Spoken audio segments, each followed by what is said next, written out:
The Naboo skiff settled onto the obsidian platform.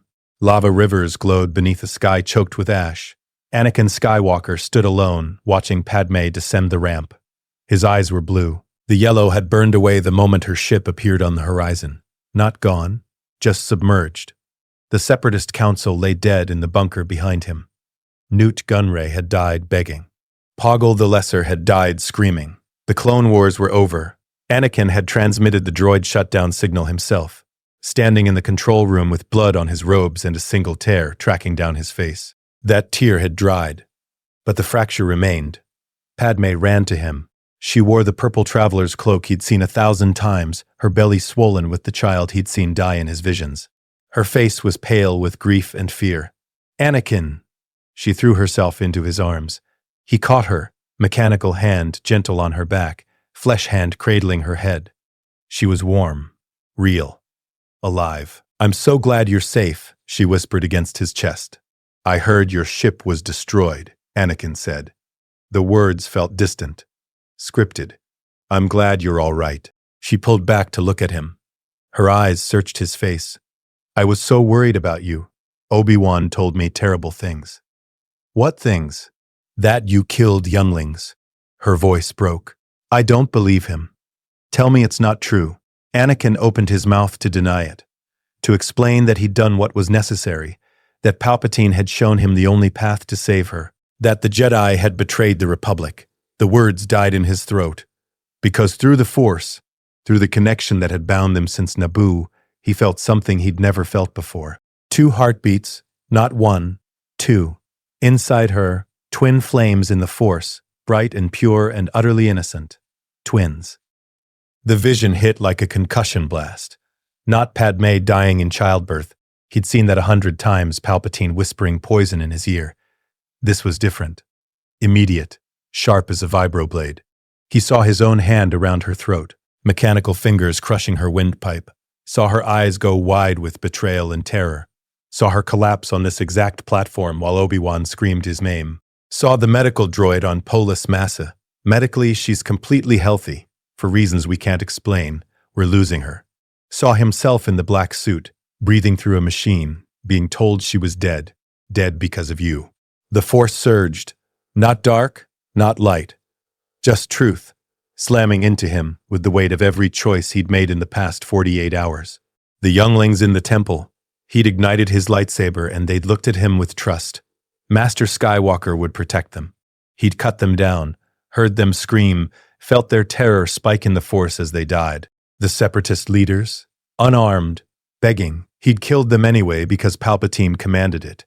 The Jedi in the temple, men and women he'd fought beside for 13 years.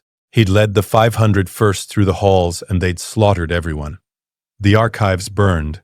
The younglings' dormitory couldn't breathe. Couldn't? Anakin? Padme reached for him, alarmed. He fell to his knees. The platform was hot beneath him, volcanic glass scorching through his robes. He didn't feel it. He felt them. Every life he'd taken screaming through the Force in a single unbearable instant. The dark side receded like a wave pulling back from shore. What it left behind was a man who had committed atrocities, and suddenly, horribly knew it. His eyes stayed blue. He vomited. Padme knelt beside him instantly, one hand on his back. "Anakin, what's wrong? What's happening?" He couldn't speak, could only gasp and shake as the full weight of what he'd done crushed down. The younglings, the temple, the Republic he'd sworn to protect, all of it for her, to save her from a death he'd now seen himself cause. "I killed them." His voice came out broken, raw. "Padme, I killed them. All of them.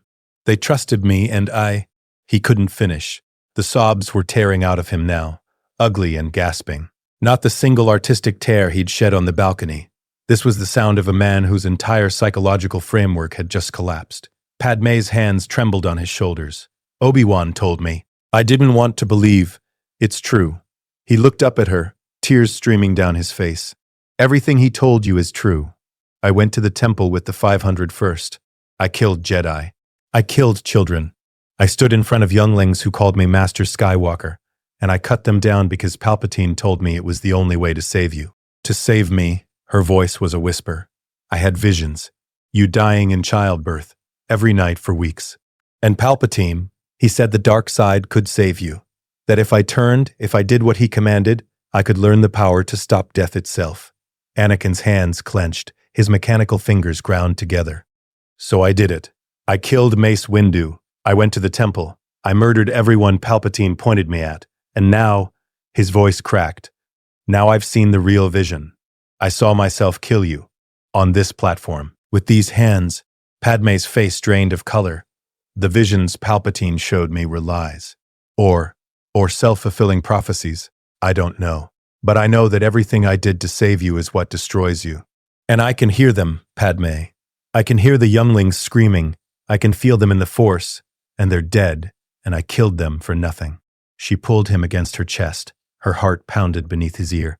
Alive, warm, terrified. I'm here, she whispered. I'm here. Come back to me.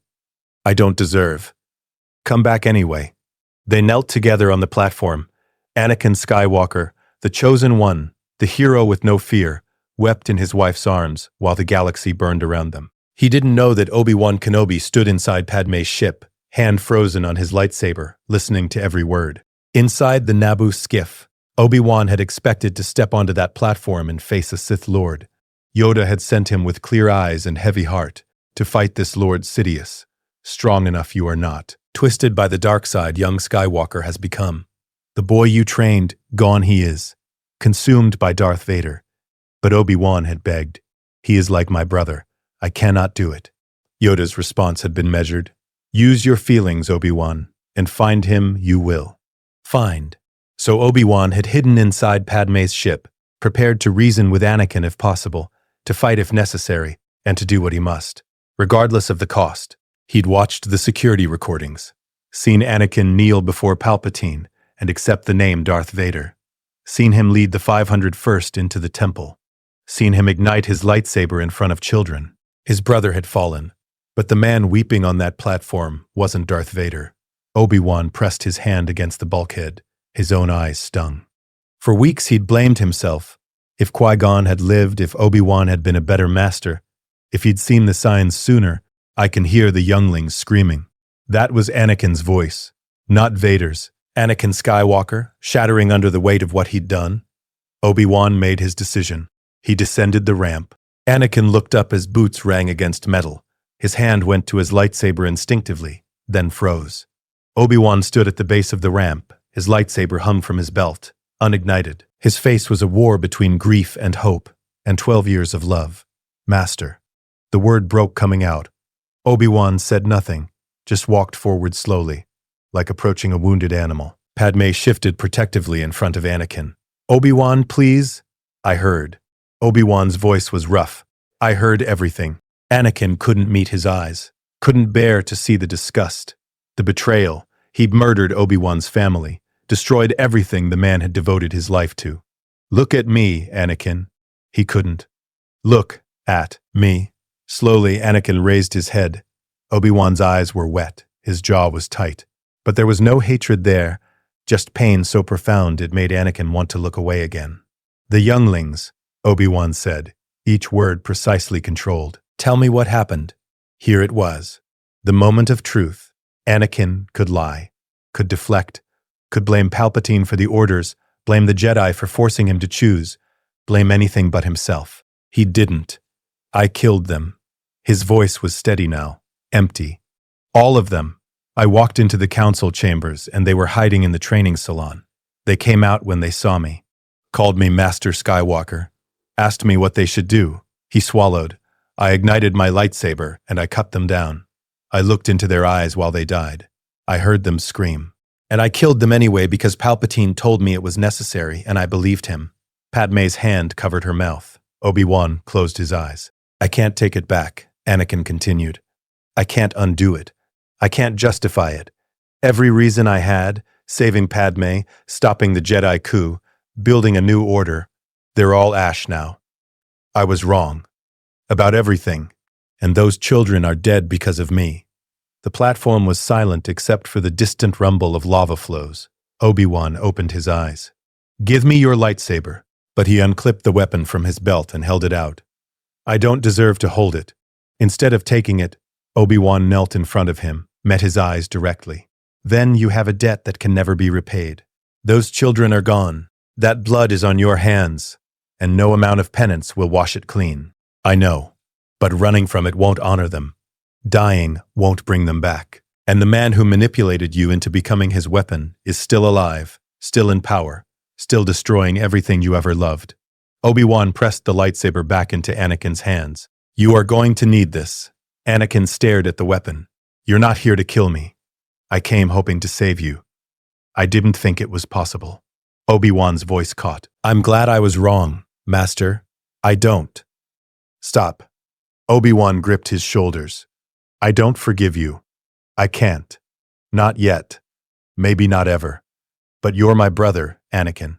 And if you want to make this right, if you want to stop Palpatine from destroying anyone else, I'll fight beside you. Padme spoke for the first time. Palpatine, the Chancellor? Anakin turned to her. He's Darth Sidious. The Sith Lord we've been searching for. He orchestrated both sides of the Clone Wars. He manipulated me from the time I was 9 years old. The visions of you dying, I think he planted them, or twisted them. Everything he showed me was designed to turn me into his weapon. The Senate, Padme breathed. He just declared himself Emperor. I watched it happen. The Republic is gone. And he ordered the clones to execute the Jedi, Obi-Wan added grimly. Order 66. Every clone trooper in the galaxy is hunting us right now. Not every clone. Anakin's tactical mind engaged. General mode. The part of him that had won battles across the Outer Rim. Captain Rex is on Mandalore with Ahsoka. She was investigating Maul. If she's still alive, if Rex is with her, Ahsoka survived? I don't know. But she's not part of the Order anymore. The clones might not target her. Anakin stood, pulling Padme up with him.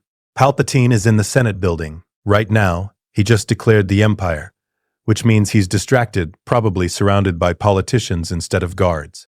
You want to go after him? Obi-Wan stood as well. I want him dead. Anakin's eyes were still blue, but there was nothing soft in them.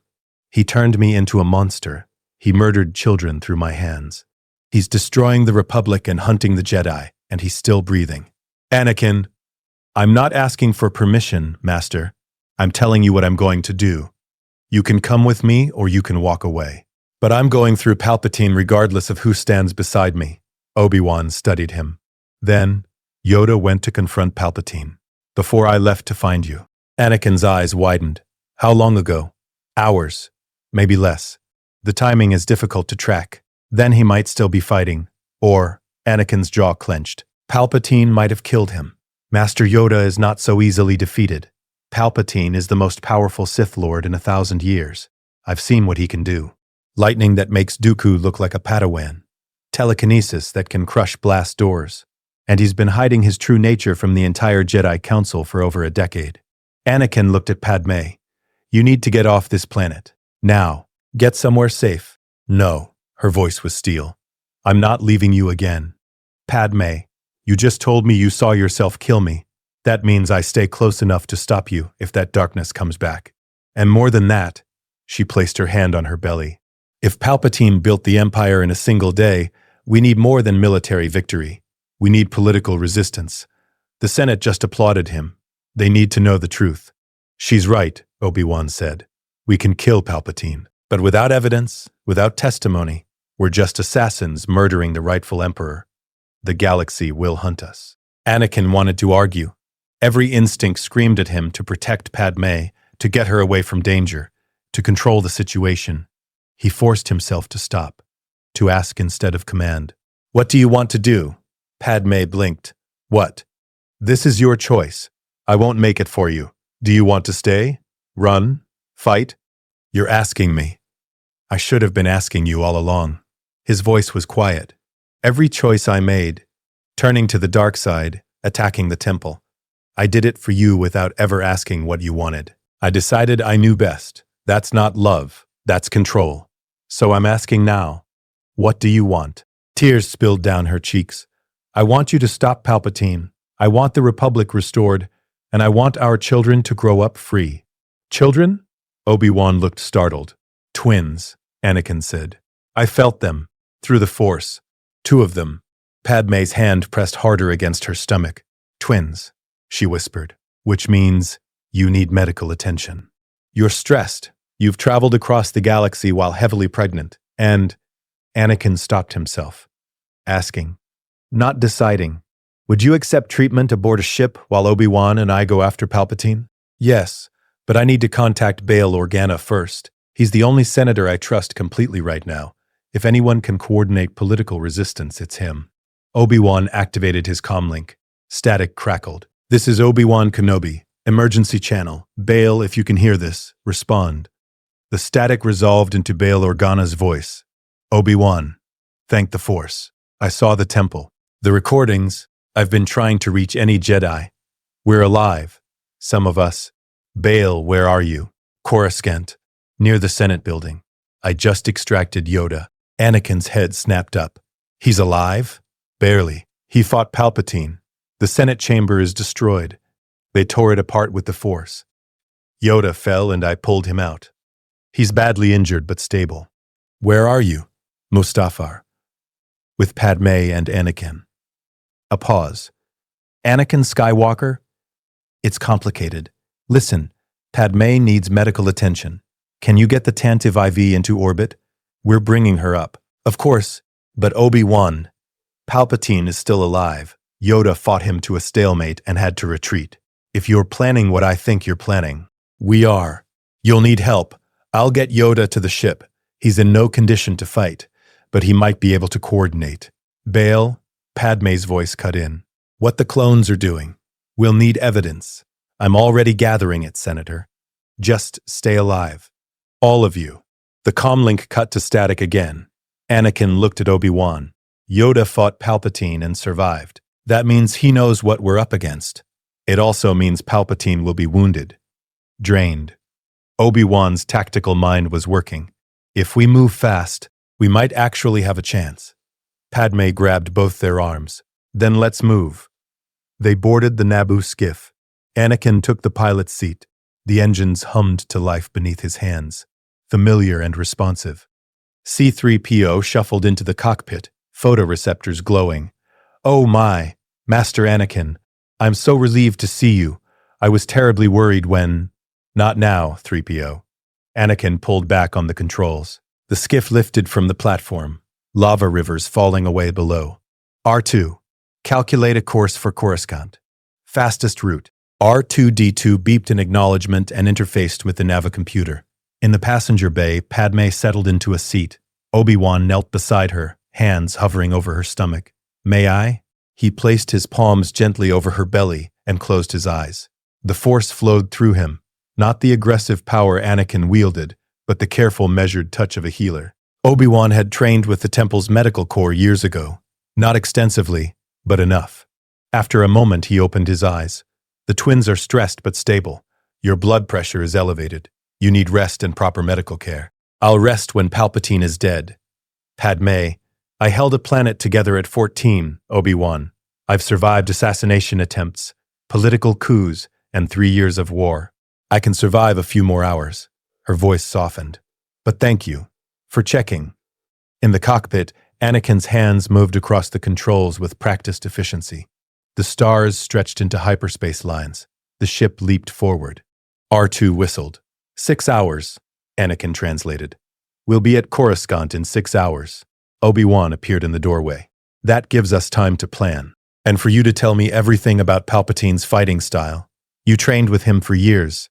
You know him better than I do. I know Palpatine, the Chancellor, the mentor, the politician. Anakin's jaw tightened. I've never seen him fight as Darth Sidious. But you have. The security recordings from when he killed the Jedi who tried to arrest him. Kit Fisto, Ajahn Kolar, Tien, all cut down before they could mount a defense. Only Mace survived long enough to actually duel him. Obi-Wan's voice was grim.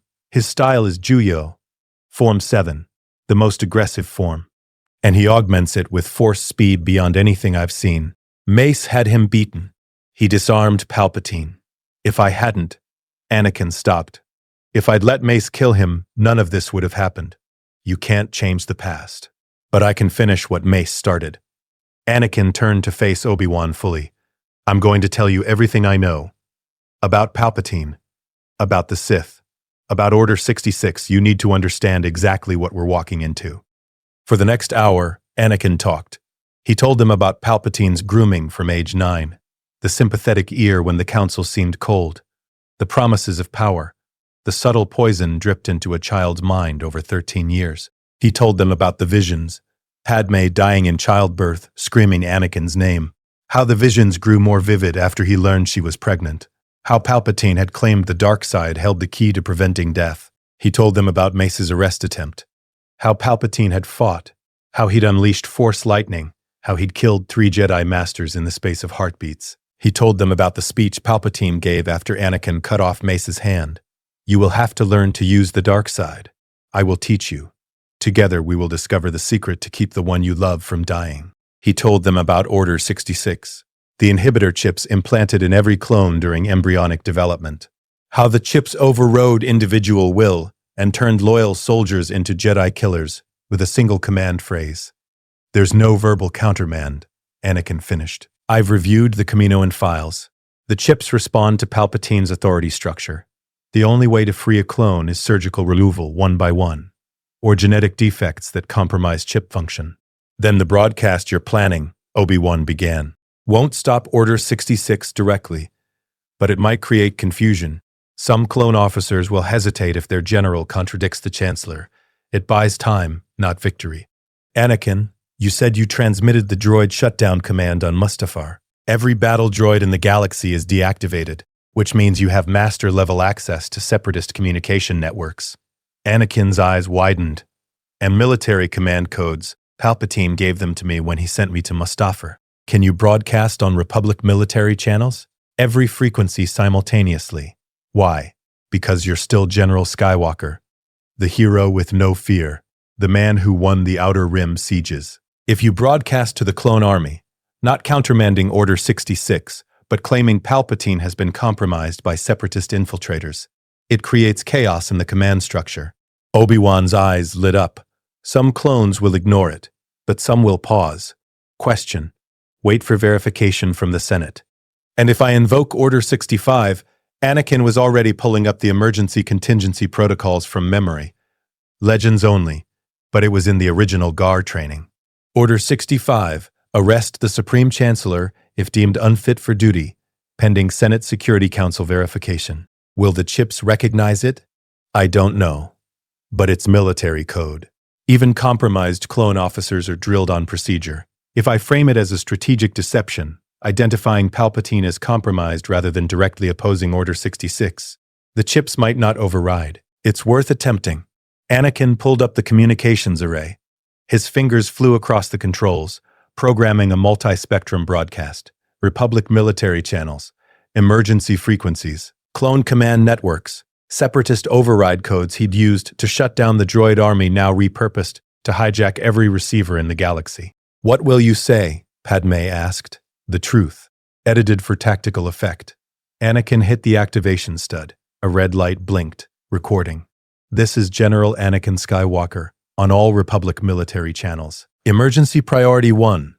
Supreme Chancellor Palpatine has been compromised by separatist infiltration. All military units are to hold position and await verification from the Senate Security Council. I am invoking Order 65 pending investigation. Repeat, this is General Skywalker. Hold position.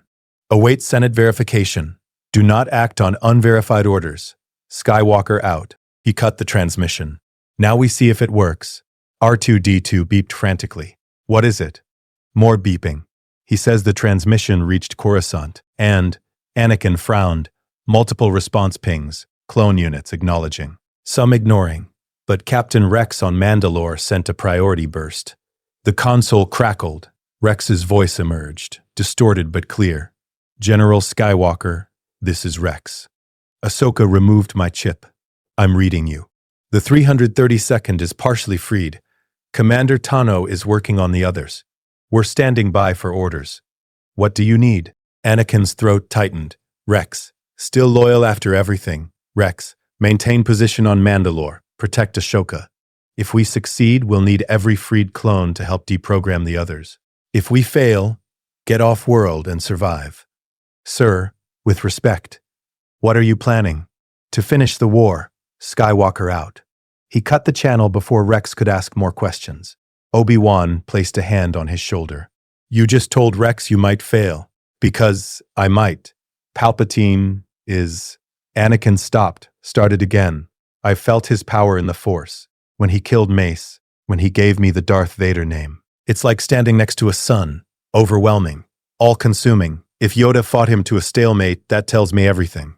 Yoda is the greatest Jedi alive and he couldn't win. Then we changed the equation. Yoda alone couldn't defeat him. But Yoda plus Obi-Wan Kenobi plus Anakin Skywalker, plus a fallen Jedi who murdered children. No. Obi-Wan's voice was firm. The man who was supposed to bring balance to the Force. You fell, Anakin, but you climbed back out. That matters. Does it? I still have blood on my hands. We all do. I've killed hundreds in this war. Thousands, perhaps. I told myself it was necessary, that I was serving the light. But how many of those deaths were truly justified? How many could I have prevented with better strategy, better negotiation, better wisdom? Obi-Wan's eyes were distant.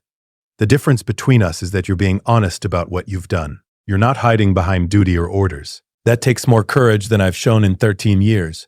Anakin looked at his former master. Really looked. Saw the grief lines around his eyes.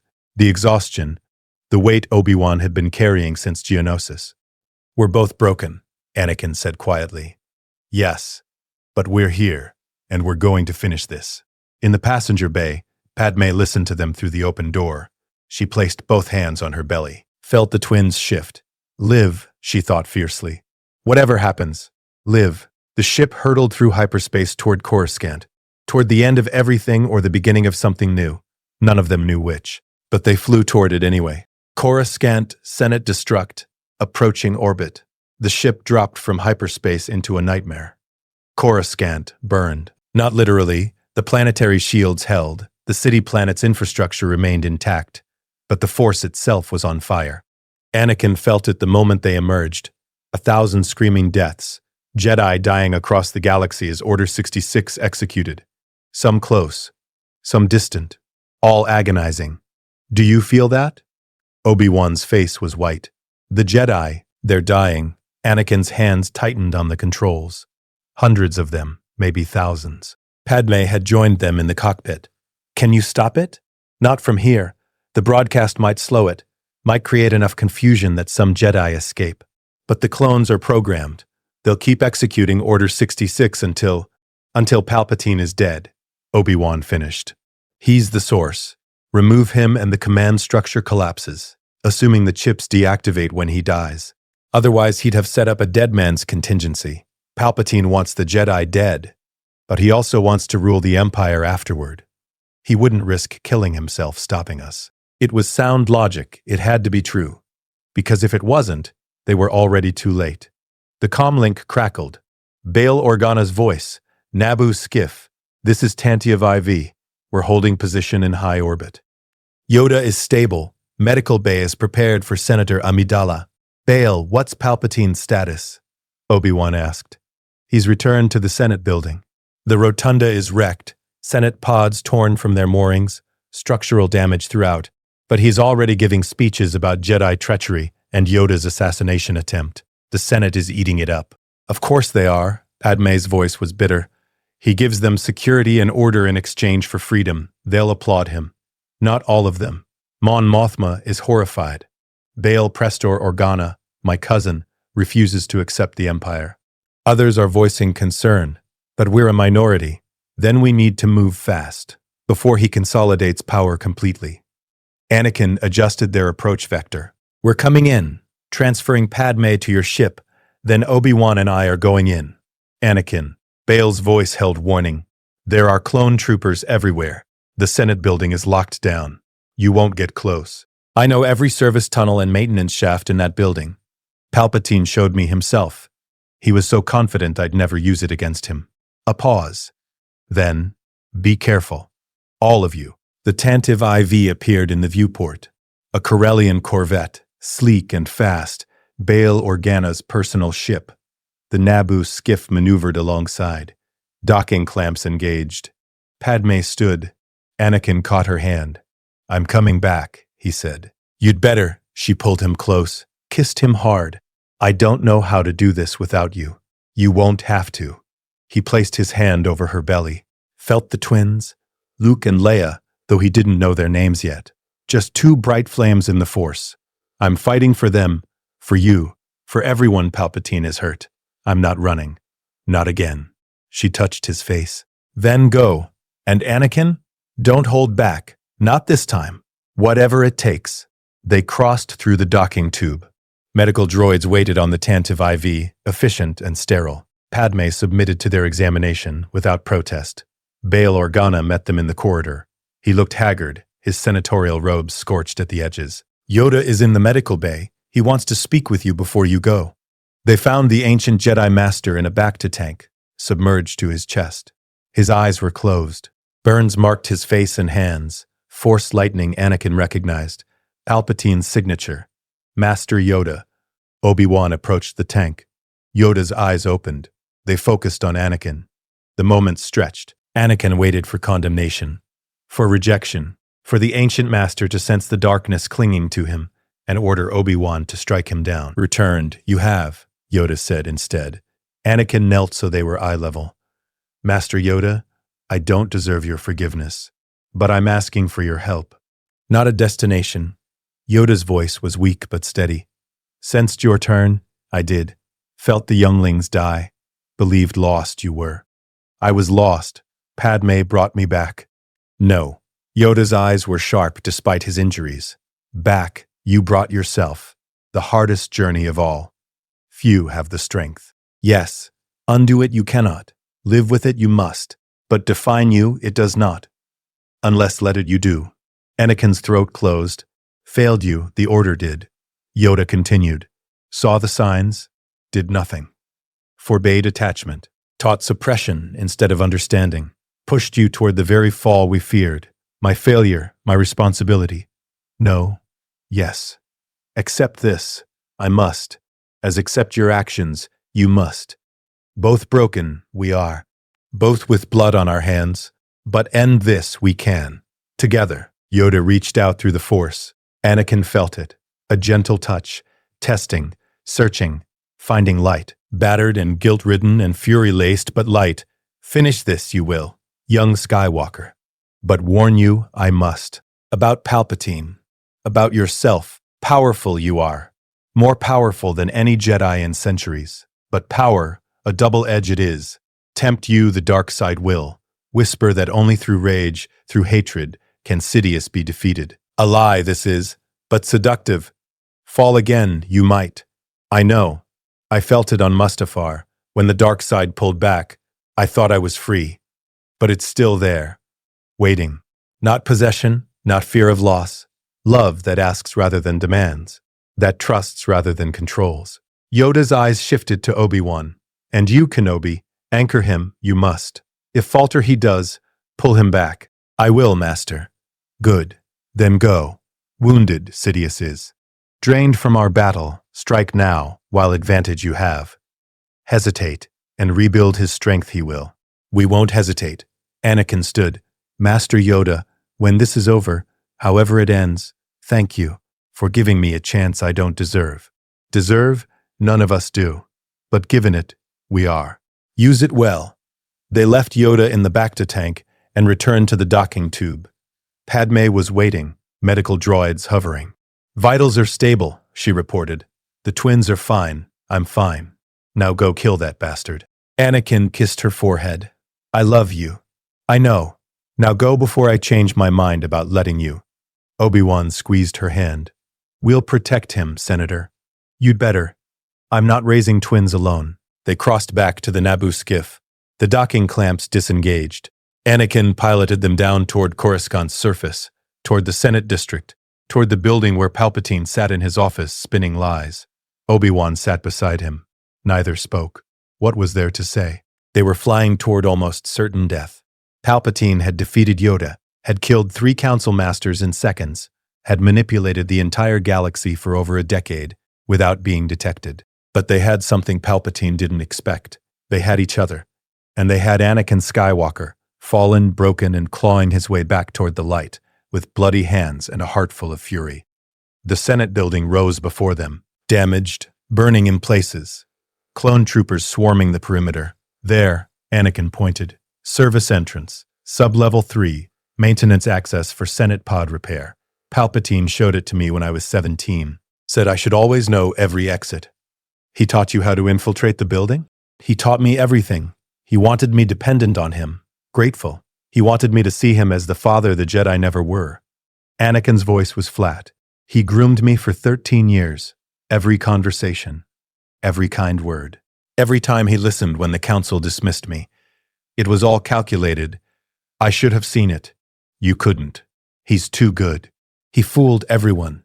Anakin brought the ship down in a deserted plaza 3 blocks from the Senate. We go on foot from here. Stay close. Use the Force to mask our presence. He taught me that too. Ironic. They disembarked. The city was eerily quiet. Clone patrols marched past in formation. Citizens hurried by with heads down, fear palpable. Anakin led them through maintenance tunnels beneath the Senate district. The routes were burned into his memory. Palpatine had walked him through them dozens of times. Always casual, always teaching. A wise man knows every door, Anakin. Every entrance, every escape. Knowledge is power. He'd meant it as a gift. Now it was the weapon that would destroy him. They emerged in a service corridor, beneath the Senate rotunda. Dust rained from the ceiling. Somewhere above, Senate pods lay shattered. The Force battle between Yoda and Palpatine had wrecked the chamber. He'll be in his office, Anakin whispered, where he always goes after speeches, where he feels safe. How many guards? Usually 2 royal guards. Red robes, Force pikes, elite soldiers, but Yoda dispatched them in seconds. Exactly. They climbed through the building's skeleton, past wrecked chambers, past scorch marks from Force lightning, past evidence of a battle that had shaken the Senate to its foundations. Finally, they reached the sub-level beneath Palpatine's office. Above them, through the ceiling, Anakin felt it. That presence, that burning sun in the Force, Palpatine. Alive, powerful, wounded but not beaten. Obi-Wan felt it too. His hand went to his lightsaber. Ready? Anakin asked. No, but we're doing this anyway. Good. Anakin ignited his blade. Blue light filled the corridor. Because this ends now. Senate building, sub-levels, Coruscant. The maintenance shaft ended at a blast door. Anakin pressed his palm against the control panel. His Jedi General clearance codes, still active because Palpatine hadn't thought to revoke them, unlocked it with a soft hiss. Beyond lay a corridor he'd walked 100 times. Marble floors, ornate walls, the aesthetic of Republic power now serving Imperial tyranny.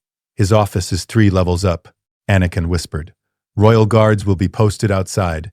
We take them quietly, or not at all. Can we avoid them entirely? There's a Senate liaison office with a shared ventilation system. We go through the walls. Obi-Wan followed him through the Senate building's administrative maze. Every turn, every junction, Anakin navigated with absolute certainty. This had been his second home for years. Palpatine had ensured it. They reached the liaison office. Empty. The Senate was in chaos, staff either celebrating the Empire or fleeing. Anakin used his lightsaber to cut through a ventilation grate. The opening was narrow. They crawled. Obi-Wan's voice was barely audible behind him. You've done this before. Palpatine tested me once. Hid something in his office and told me to retrieve it without the guards seeing. Said it would teach me creative thinking. Anakin's voice was bitter. It taught me how to sneak into the Chancellor's office. He was training me to infiltrate, to spy. Making it a game so I wouldn't question why he was teaching a teenage Padawan black ops techniques.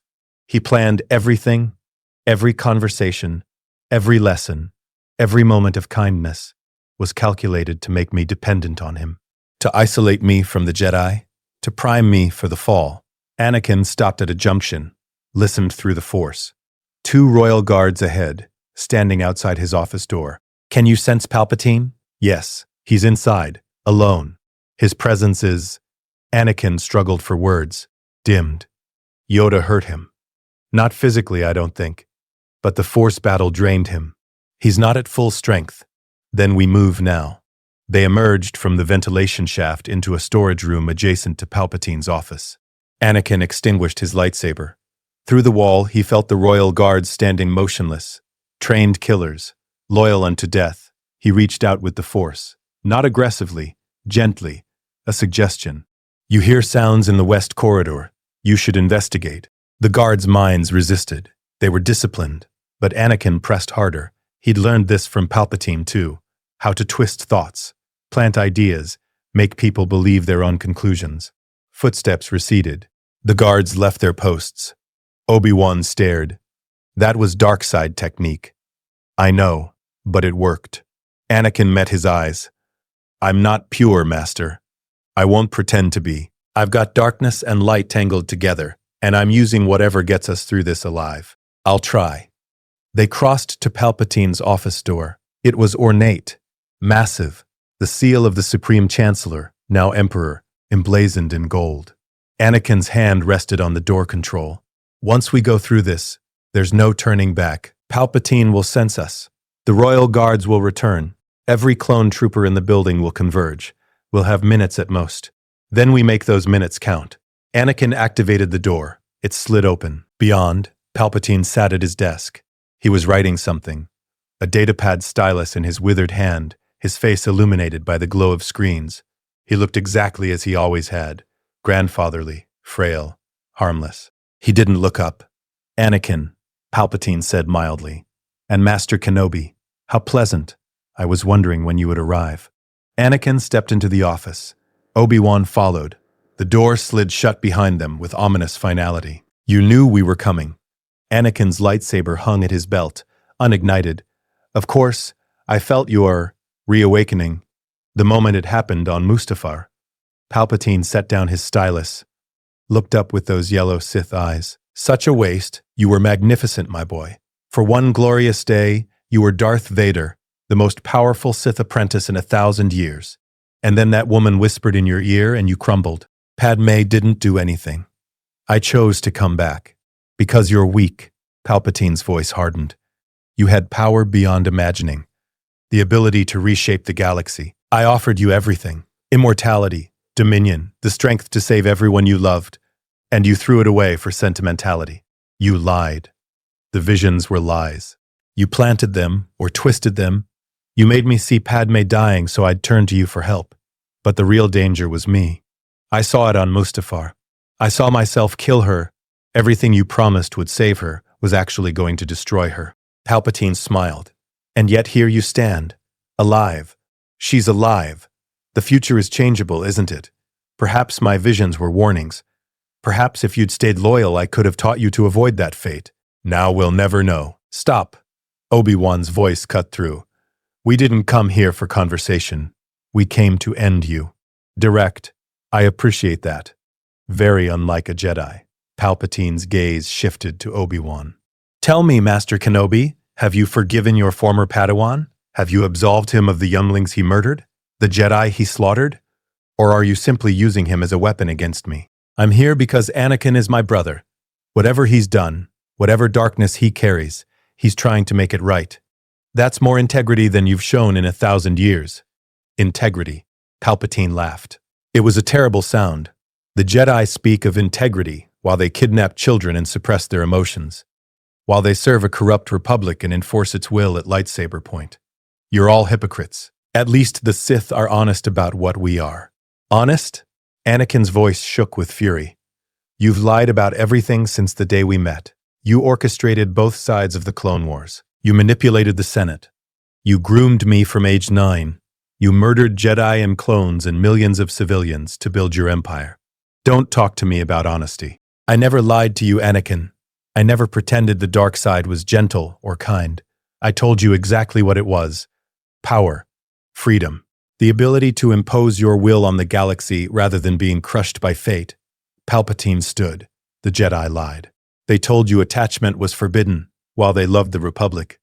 They told you to suppress your emotions while they feared and distrusted you. I was the only one who told you the truth, that you could be more than they allowed, that you deserved more. You turned me into a monster.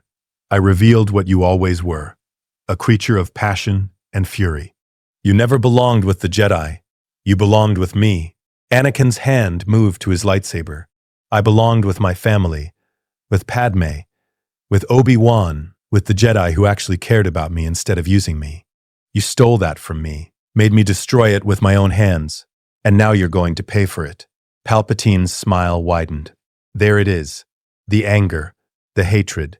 You think you've rejected the dark side, but it's still inside you, screaming, demanding vengeance. You want to kill me, Anakin? Not for justice, for satisfaction, because it will feel good to watch me die. Yes, Anakin's voice was cold. It will feel good. I won't pretend otherwise. But that doesn't make it wrong. You're a tyrant, a murderer, a monster who's caused incalculable suffering. The galaxy is better off without you, and I'm going to be the one who makes that happen. Then try. Palpatine's hands rose. Lightning arced between his fingers. Show me what you've become, Lord Vader. Show me if you're still worthy of the name I gave you. Anakin ignited his lightsaber. Blue light filled the office. Obi-Wan's blade joined it a heartbeat later. Palpatine unleashed the lightning. The first exchange. The lightning hit like a physical wall. Anakin caught it on his blade. Form V defense. Gemso principles, the same technique he'd used 1,000 times against Dooku. But Palpatine's lightning was nothing like Dooku's. It was a sustained torrent of dark side energy that made Anakin's arms shake. Obi-Wan deflected his share with Soresu precision. Blade angled to redirect the energy into the walls. Scorch marks blackened the ornate office. Datapads exploded. The desk caught fire. Palpatine poured more power into the assault. His face twisted with concentration. The lightning intensified, not individual bolts, but a continuous stream, blue, white, and crackling. You see? Palpatine hissed. This is what the dark side offers. Unlimited power. And you rejected it. Anakin gritted his teeth. His prosthetic hand screamed in protest. The mechanical fingers were overheating. Servos grinding. But he held. Obi-Wan, he managed. On my signal, break left. Understood. Now. The lightning lost its targets and scorched the space between them. Palpatine had to choose, and in that split-second hesitation, Anakin closed distance. His blade came down in a Gemso power strike. Palpatine produced a lightsaber from his robes, crimson, elegant, and caught the blow. The blades locked. Anakin was stronger, taller, younger. He should have overpowered the old man. Palpatine didn't budge. The Dark Lord's strength wasn't physical. It was the Force itself, channeled through him, making his frail body capable of matching Anakin's power. You'll have to do better than that, Palpatine said. He pushed, not with muscles, but with the Force, and sent Anakin skidding backward. Obi-Wan attacked from the flank. Soresu defense transitioning to offense, blade seeking Palpatine's exposed back. The Emperor spun with impossible speed and met Obi-Wan's strike. Now they fought blade to blade. Obi-Wan's technical mastery against Palpatine's aggressive Juyo form. The office was too small for this. They crashed through furniture, shattered windows, carved scorch marks into walls. Anakin recovered and rejoined the fight. Now it was 2-on-1. Anakin pressing from the right with Gemso power strikes. Obi-Wan harrying from the left with Soresu precision. Palpatine met them both. His blade was a crimson blur. He moved like liquid, never where they expected. Always a step ahead. He fought with the practiced ease of someone who dueled Jedi for decades. You're not the first to try this, Palpatine said conversationally, as if they were discussing politics. Mace Windu brought 3 masters, Kit Fisto, Agen Kolar, Ceci Tien, all dead in seconds. Yoda fought you to a stalemate, Obi-Wan countered. Yoda is 900 years old and draws on the accumulated wisdom of centuries. What's your excuse? Anakin saw the opening. Palpatine's attention was on Obi-Wan. His guard was infinitesimally lower on his right side. Anakin struck. His blade came in fast, aiming for Palpatine's saber arm, a disabling blow that would end the fight, the kind of decisive strike that had won him a dozen duels during the Clone Wars. Palpatine's free hand shot out. Force lightning erupted point-blank into Anakin's chest. The impact threw him across the room. He hit the wall hard enough to crack the marble. Pain exploded through him, every nerve screaming, muscles convulsing. The lightning was inside him, burning from within. Anakin, Obi-Wan's anguished cry. Palpatine turned the lightning on Obi-Wan. The Jedi Master raised his blade to deflect, but the sheer volume overwhelmed his defense. He was driven to his knees, lightsaber flickering. This is the power you rejected. Palpatine told Anakin. This is what you could have wielded. Instead, you chose weakness, sentiment, love. He spat the last word like a curse. And now you'll die for it. Anakin couldn't breathe. The lightning had damaged something in his chest, possibly his heart.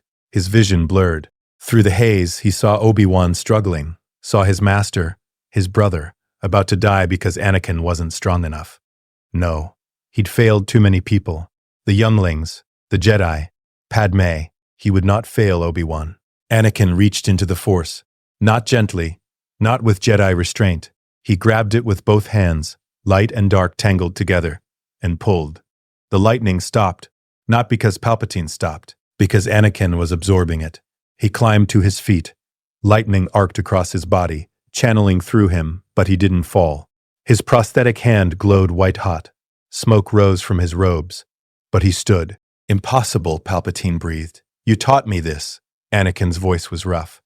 On Mustafar, when you told me to embrace the pain, to let it fuel my power, you were right about one thing. I am the most powerful Force user alive. He thrust both hands forward. The lightning he'd absorbed erupted back at Palpatine. The Emperor's eyes widened. He raised his own hands to deflect, but Anakin's returned lightning was augmented by raw fury. The two streams collided in the center of the office. The shockwave shattered every window, blew the door off its hinges, sent Obi-Wan tumbling. When the light cleared, both Anakin and Palpatine stood at opposite ends of the ruined office, both panting, both wounded. You've learned well, Palpatine acknowledged, but you're still fighting like a Jedi, restrained, holding back, afraid of what you might become if you fully embrace your power. I'm not afraid of power. I'm afraid of losing myself to it. Again, then you've already lost. Because I'm not holding back. I'm not afraid. I am the dark side incarnate, and you, Palpatine's smile was terrible.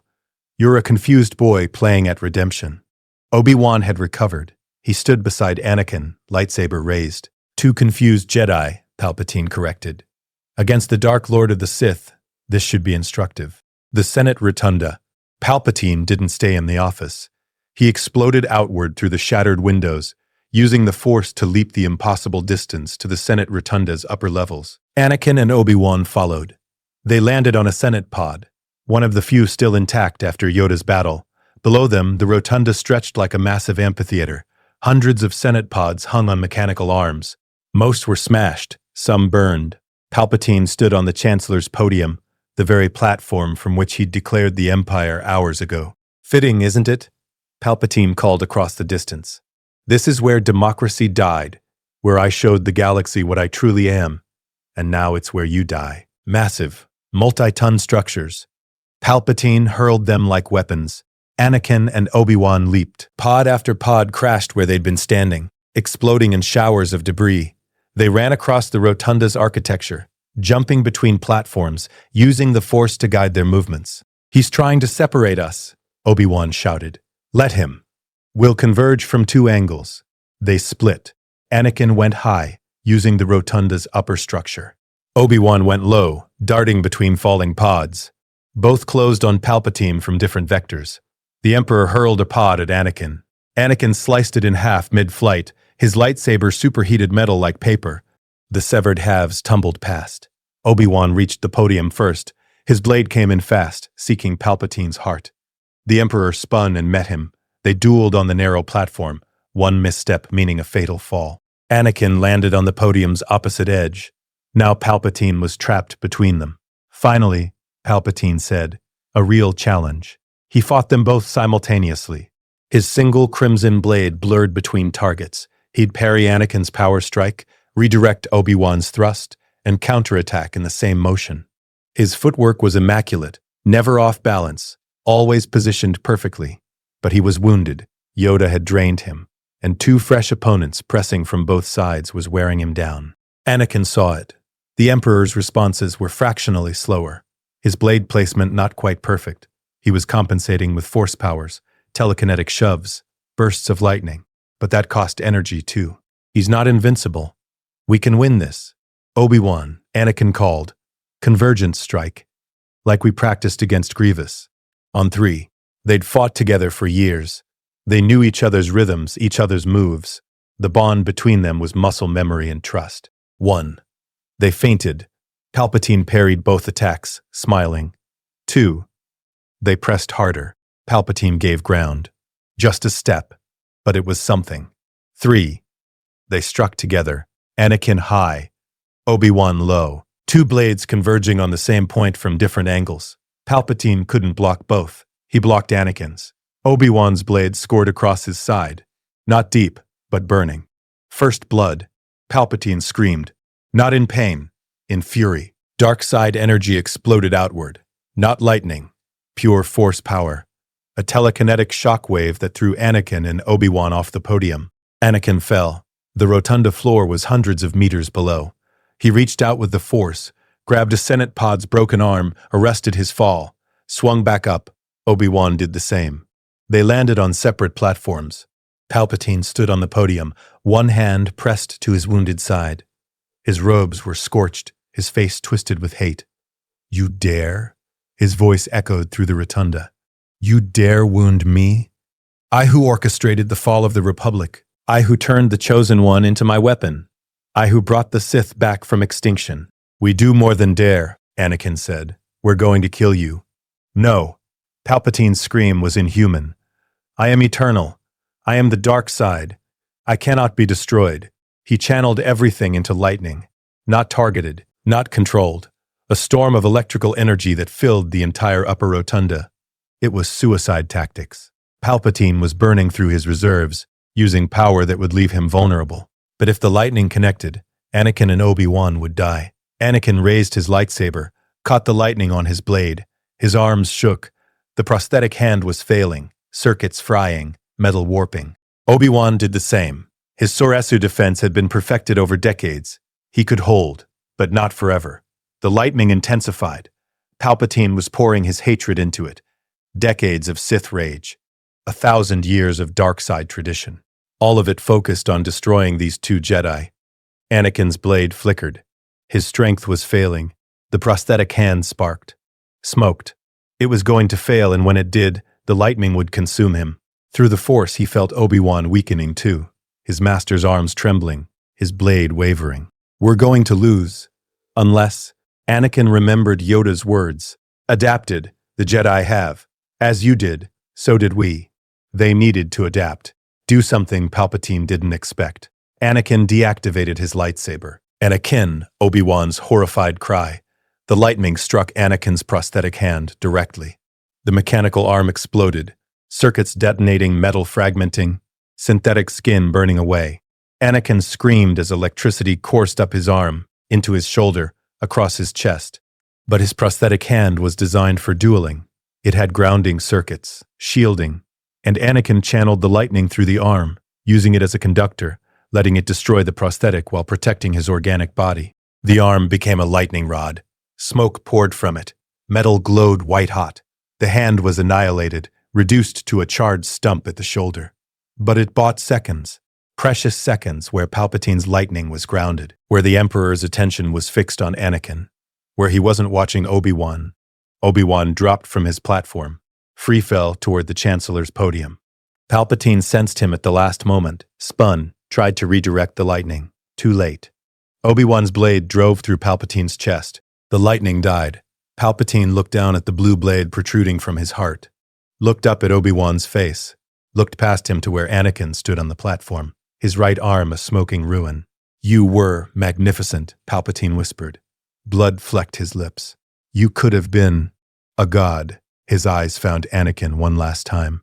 Yellow and burning, and filled with hate even in death. "I would have given you everything." Anakin met his gaze. Felt the dark side reaching for him one final time. Offering power. Offering vengeance. Offering the satisfaction of watching his tormentor die and enjoying it. The temptation was there. Real. Seductive. Anakin thought of Padme, of the twins, of Obi-Wan standing beside him, of the younglings whose deaths he could never undo, but could at least honor by being better.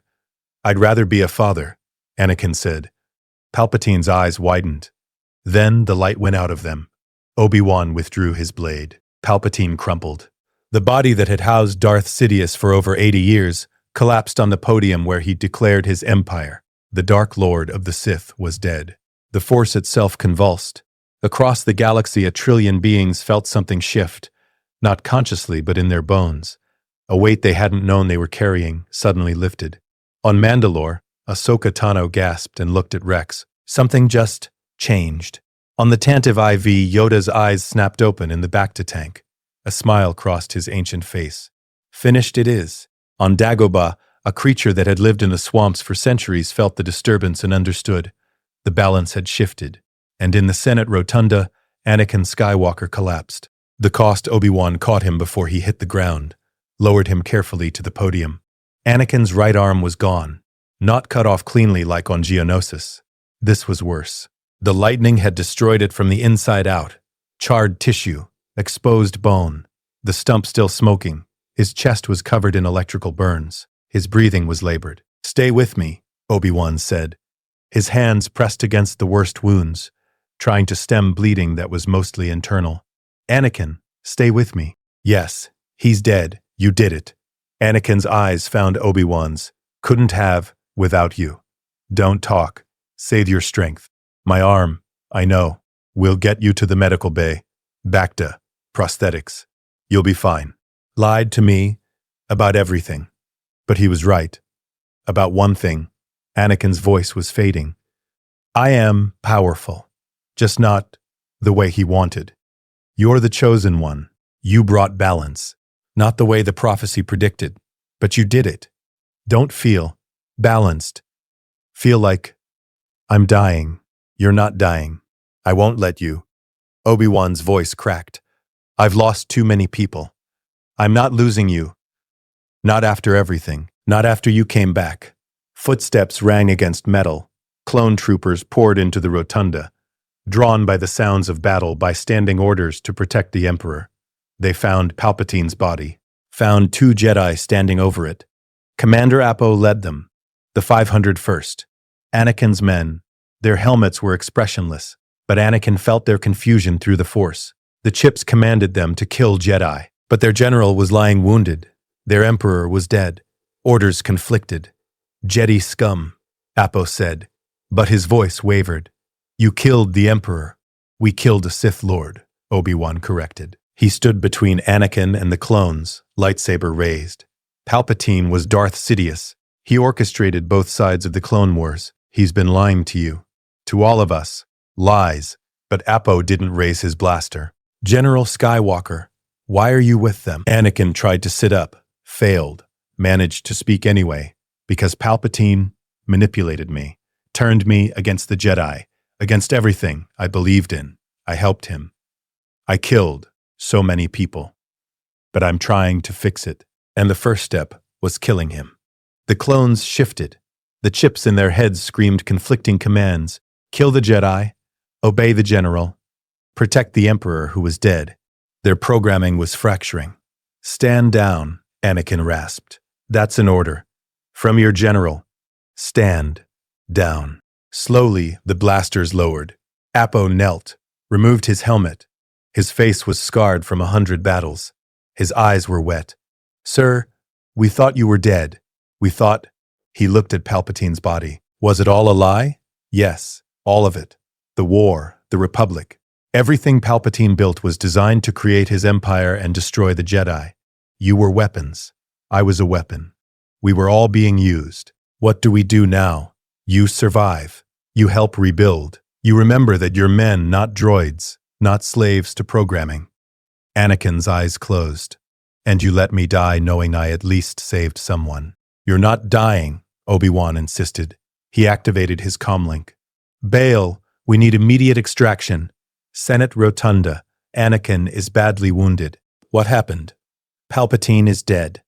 Silence. Then, "Confirmed?" "Confirmed. But Anakin is dying. Get a medical team down here now. Hold position." Obi-Wan looked at the 501st. At clones who'd served under Anakin for years. "Help us, please. He's your general. He saved your lives 100 times. Appo stood. "You heard Master Kenobi. Medical evac. Move." The clones scattered. Some secured the perimeter. Others activated emergency medical equipment. The 501st's field medic, a clone named Kix, appeared with a portable Bacta infuser. "This won't fix him," Kix said bluntly, "but it'll keep him alive until we get to a proper facility." "Then do it." Kix worked with efficient precision. IV lines, Bacta injections, tourniquet on the ruined arm. It was brutal field medicine, but it stabilized Anakin's vital signs. Above them, the Tantive IV descended through the rotunda's destroyed roof. Impossible piloting, but Bail Organa managed it. The ship hovered. Boarding ramps extended. Medical droids swarmed out. They loaded Anakin onto a repulsor stretcher. Obi-Wan followed.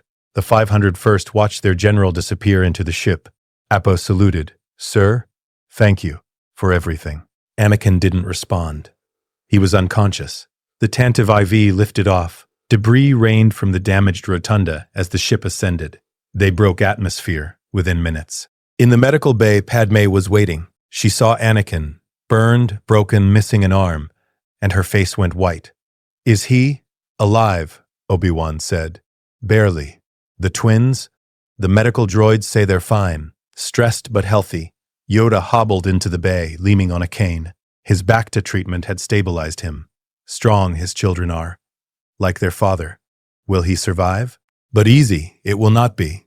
Lost much, he has. His arm, his strength. Carry scars he will, physical and otherwise. "I don't care about scars." Padme's voice was fierce. "I just want him alive. Alive he is. And a father he will be. Promised you this. He did.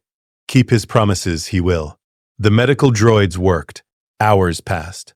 Anakin remained unconscious while they rebuilt what they could. The arm was beyond saving. They amputated cleanly at the shoulder. The burns were treated with synthetic skin. The internal damage repaired with microscopic surgery. When they finished, 1B approached Padme. "Senator Amidala. He's stable. Unconscious but stable. He'll live." She sagged with relief. "Can I see him?" Of course. She entered the sterile room where Anakin lay. Bandages covered most of his torso. His right side ended at a bandaged stump. Monitors beeped steadily. But his chest rose and fell. He was breathing. Living. Padme took his remaining hand. "You're an idiot," she whispered, "sacrificing your arm, nearly dying, scaring me half to death." His eyes opened, blue, exhausted, but focused on her. "Padme, I'm here. I'm not going anywhere. And neither are you, remember? You come back to me. Always. Always, almost don't." She laughed through tears. "Yes, but you do come back. That's what matters." He squeezed her hand with his remaining fingers. "The twins didn't save it, just killed the man trying to destroy it. That's not the same. It's a start." Obi-Wan appeared in the doorway. "Bail wants to know what message to send to the Senate. Palpatine is dead. The Empire is decapitated. But we need to move fast before his loyalists consolidate power." "Tell them the truth," Anakin said. His voice was stronger now. "All of it. Palpatine was Darth Sidious. He orchestrated the Clone Wars. He's been manipulating the Senate for over a decade. Show them the evidence. The recordings of him using Force lightning. The testimony. Make it impossible to deny. Some will still deny. Some will call us traitors. Murderers of the rightful emperor. We'll deal with it. But the Republic, the real Republic, needs to know what happened. They need to choose. Empire or freedom. Tyranny or democracy. We can't make that choice for them." "Spoken like a senator," Padme said softly. "Learned from the best." Bail Organa's voice came through the intercom. "We're receiving transmissions from across the galaxy. Clone units reporting confusion. Some are standing down. Some are requesting orders. The command structure is collapsing." "Good." Anakin tried to sit up. Failed. Settled for staying propped on pillows. "Broadcast on all channels. Tell them Supreme Chancellor Palpatine was killed while resisting arrest for treason. Tell them the Senate will convene to determine succession. Tell them the war is over and all military units are to cease hostile operations pending new orders." "Who has the authority to issue those orders?" "I do. I'm still a Jedi General, and I'm the one who killed the Emperor until the Senate figures out what comes next. My word is law. Use it." Bail hesitated. "Anakin, are you certain? This gives you enormous power, the kind of power that corrupts. I know. That's why I'm giving it to the Senate as fast as possible. I don't want power. I want my wife, my children, and a galaxy where they can grow up without a Sith Lord controlling their lives. Then I'll send the transmission. And Anakin, thank you for everything. The comlink clicked off. Padme looked at Obi-Wan. What happens now? Now we rebuild. The Republic, the Jedi Order. Everything Palpatine destroyed. It won't be easy. There will be Imperial loyalists, separatist holdouts, chaos across 1,000 systems.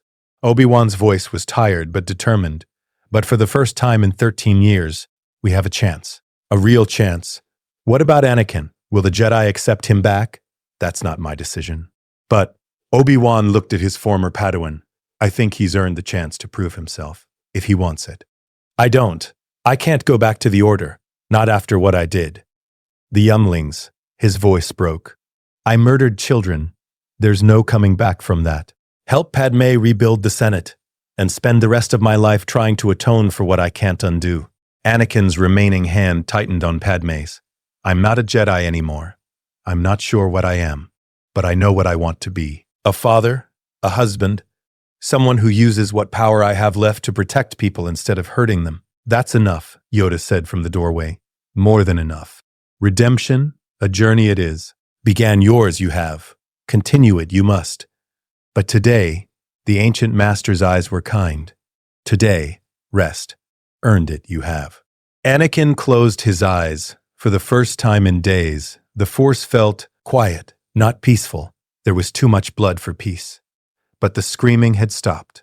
The dark side's constant pressure had lifted. He slept. Coruscant, 3 days later. The Senate convened in emergency session.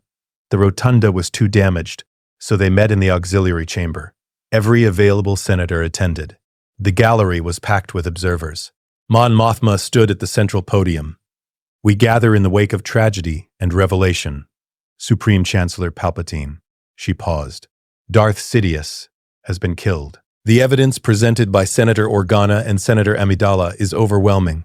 Holo recordings, testimony from Jedi witnesses, physical evidence of Force lightning and Sith artifacts in his office. The man we trusted to lead us was a Sith Lord who orchestrated both sides of the Clone Wars to destroy the Republic and establish his empire. Murmurs swept the chamber, some angry, some disbelieving, some relieved. The question before us, Mon Mothma continued, is what comes next? Do we accept the Empire? Bow to whoever seizes power in Palpatine's absence? Or do we reclaim the Republic? Restore democracy? Remember what we were before the war twisted us? I move that we dissolve the emergency powers granted to Chancellor Palpatine, that we restore the Senate to its full authority, that we hold elections for new leadership, and that we begin the long process of healing the damage done to our Republic. Seconded, Padme called from her pod. She stood carefully. The twins were due any day now, and her belly was enormous. We have a choice. Tyranny or freedom. Fear or hope. I choose hope. The vote was called. Not unanimous. Many senators had profited under Palpatine's regime, but the majority voted yes. The Empire, barely 3 days old, dissolved. In the medical center, Anakin watched the broadcast with Obi-Wan at his side. They did it, Anakin breathed. They actually chose democracy. I know. Anakin's remaining hand clenched. I nearly destroyed her, everything she believes in. If I'd stayed with Palpatine, but you didn't. You came back. That's what matters. Is it enough? I don't know, but it's what we have. Obi-Wan stood. The Council wants to meet with you when you're strong enough to decide what happens next. They'll expel me, probably arrest me. I murdered Jedi. Perhaps, or perhaps they'll surprise you. Yoda has been advocating for leniency. Why? I don't deserve it. No, you don't. But Yoda believes the Order failed you as much as you failed it, that we need to change, to learn from our mistakes, and that punishing you serves no purpose beyond vengeance. Anakin didn't know what to say to that. A medical droid entered. Master Skywalker, Senator Amidala has gone into labor. She's requesting your presence. Pain shot through his shoulder, the phantom limb syndrome already starting, but he ignored it. I'm coming. They rushed to the maternity ward. Padme was in a delivery room, breathing through contractions. She saw Anakin and smiled through the pain. About time. I didn't want to do this alone. You're not alone. Never again. He took her hand with his remaining one. I'm here. The labor was long, painful, terrifying. But when it ended, Luke Skywalker was born first. Tiny, squalling, perfect. The medical droid placed him in Anakin's arm, his remaining arm. The boy fit perfectly in the crook of his elbow. Anakin stared at his son, at this tiny, helpless life that depended on him. That trusted him. Hello, he whispered. I'm your father, and I promise I'll protect you. I'll never let anyone hurt you. I'll be better. For you. Luke's eyes opened. Blue. Like Anakin's. Like Padme's. He looked at his father without fear, and Anakin broke. Not in despair, in overwhelming love. He wept over his son, tears dripping onto the swaddling blanket, and swore every oath he could think of. Then Leia was born. Smaller than Luke but already fighting. The droid handed her to Padme, who cradled her daughter with fierce protectiveness. She's beautiful, Padme breathed. They both are. Obi-Wan stood in the doorway, watching. He held Leia while Padme rested, looked down at the infant girl and smiled. She has your spirit already, he told Padme. I can feel it. Saw Anakin holding Luke with tears streaming down his face. Hope, Yoda said softly. Always there is hope. Nabuo. 6 weeks later, they returned to the lake country, to Varikino. The villa where they'd married in secret now became their home, openly. Anakin sat on the veranda, his right sleeve pinned at the shoulder. He'd refused a prosthetic. The empty sleeve was his reminder of what he'd lost, what he'd done, what he'd paid. Luke slept in a bassinet beside him. Leia was in Padme's arms inside. The Naboo sun set over the lake, painting the water gold. Obi-Wan visited. He brought news. The Jedi Order was rebuilding, but slowly. Carefully, they'd learned from their mistakes. Attachment wasn't forbidden anymore, just understood as a responsibility. Emotions weren't suppressed, just guided. The Council wants you to train the next generation, Obi-Wan said. I told you. I can't. I'm not qualified. You know what it costs to fall. You know the warning signs. You know how seductive the dark side is, and how to resist it. Obi-Wan's voice was firm. The old order would have expelled you. The new order needs you. At his son sleeping peacefully. What if I fall again? Then we pull you back. That's what family does. Am I still your family? After everything. Obi-Wan sat beside him. You were my brother, Anakin. You are my brother. Nothing changes that. Not the dark side, not the worst things you've done. We're family, and family doesn't give up. Anakin's remaining hand found Obi-Wan's. They sat together in silence, watching the sun set. Inside, Padme sang to Leia, a Naboo lullaby. Soft and gentle. The galaxy was healing, not quickly, not cleanly, but healing, and Anakin Skywalker, fallen, broken, and clawing his way back toward the light, sat in the sunset holding his son, and believed, for the first time in years, that the future might be worth living for. The twins would grow up free. The Republic would rebuild. The Jedi would learn from their mistakes, and Anakin would spend every remaining day of his life trying to deserve the second chance he'd been given. It wasn't redemption, but it was a start. Coruscant, Jedi Temple, 8 weeks after Palpatine's death. The temple was a graveyard. Anakin walked through halls that still smelled of smoke and death. The archives were burned. The meditation chambers scarred with blaster impacts. The youngling's training salon. He couldn't enter that room. Couldn't look at the place where he'd committed his worst atrocity. Clone troopers of the 501st stood guard throughout the temple. Not as conquerors, as protectors. Commander Apo had volunteered his men for the duty, penance, he'd said, for what they'd done under the chip's control. They'd been removing the inhibitor chips one by one. Slow work. Painful, but necessary. Anakin reached the council chambers. The door was scorched but functional. He stood before it, his empty right sleeve pinned neatly, his remaining hand clenched. Inside that room, the Jedi Council waited. What remained of it? Yoda, Obi-Wan, Ki-Adi-Mundi, who'd survived Order 66 on Megiddo through sheer luck. Shak-Ti, who'd been on Kamino when the Order came and had managed to barricade herself until the confusion of Anakin's broadcast bought her escape. Quinlan Vos, who'd been deep undercover, and whose chip had malfunctioned due to long-term exposure to dark-side environments. 5 masters, out of 12. The others were dead. Mace Windu, thrown from Palpatine's office by Anakin's hand. Kit Fisto, Ajen Kolar, Saesee Tiin, killed by Palpatine in seconds. Plo Koon, shot down over Cato Neimoidia. Coleman KKH, executed on Coruscant. Oppo Ranchisis, murdered on Salukami. Stas Ali, killed on Salukami as well. The Council would rebuild, but the scars would remain forever. Anakin activated the door control. It slid open. The 5 remaining masters sat in their chairs. The empty seats loomed like accusations. Anakin walked to the center of the chamber and knelt. "Masters, I've come to answer for my crimes." Yoda spoke first. "Stand, you will.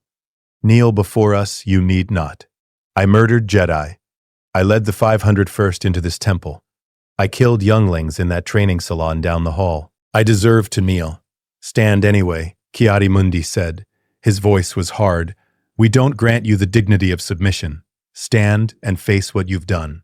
We've reviewed the security recordings. We've interviewed survivors. We've examined the bodies." His voice broke slightly. 23 younglings, 14 Padawans, 8 knights, and Master Sin Dralig, Battle Master of the Order, cut down while defending the children under his care. All by your hand. Yes. You don't deny it. No. I killed them. All of them. I ignited my lightsaber and I murdered children who trusted me. There's no defense. No justification. I did it because Palpatine commanded it, and because I was weak enough to obey. Shak Ti leaned forward. "Why did you obey? You were the chosen one. The most powerful Jedi of your generation. You could have refused. Because he promised he could save Padme. I had visions of her dying in childbirth, every night for weeks.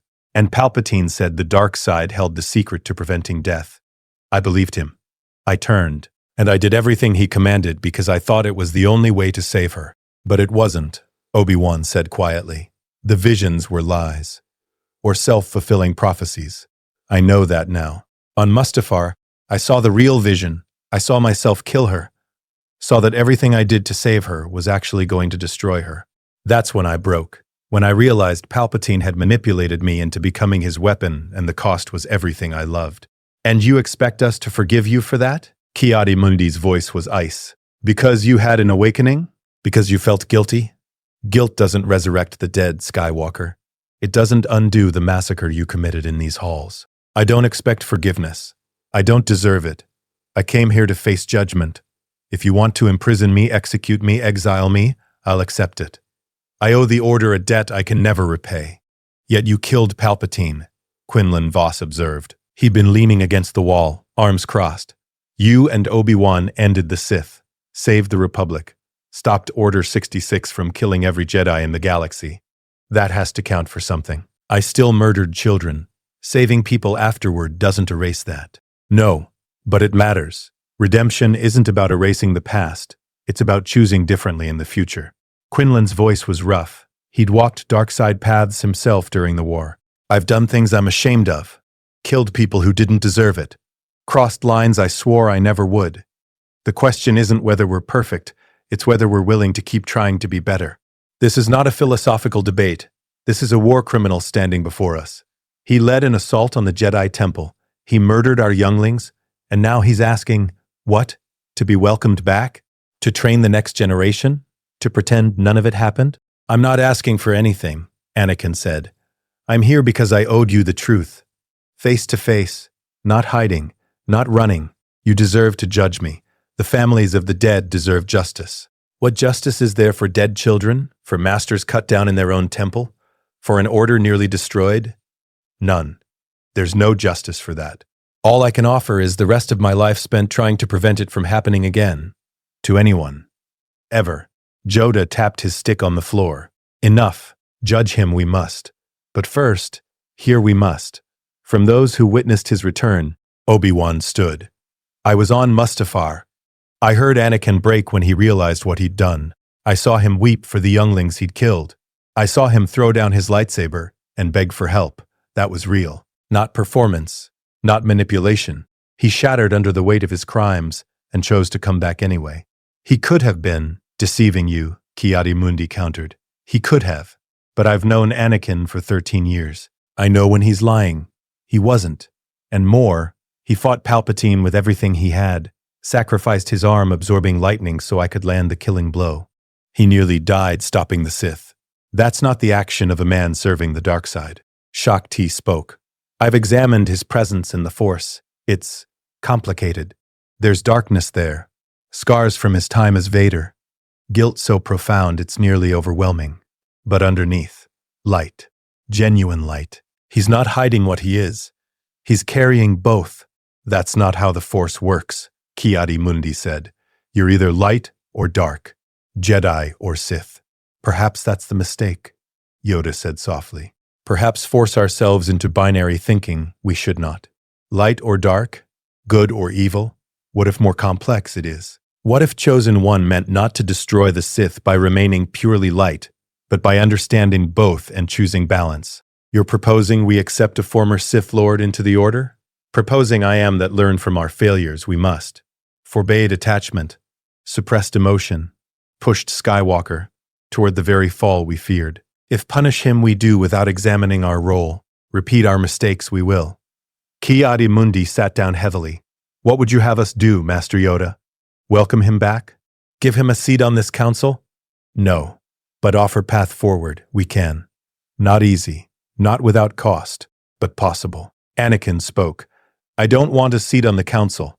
I don't want to be welcomed back as if nothing happened. I want... He stopped. Started again. I want to help. The younglings I killed deserve to grow up, to become knights, to serve the Order. I can't give them that, but I can help train the next generation. Teach them what I learned, about the dark side, about how seductive it is, about the warning signs, about how to resist it.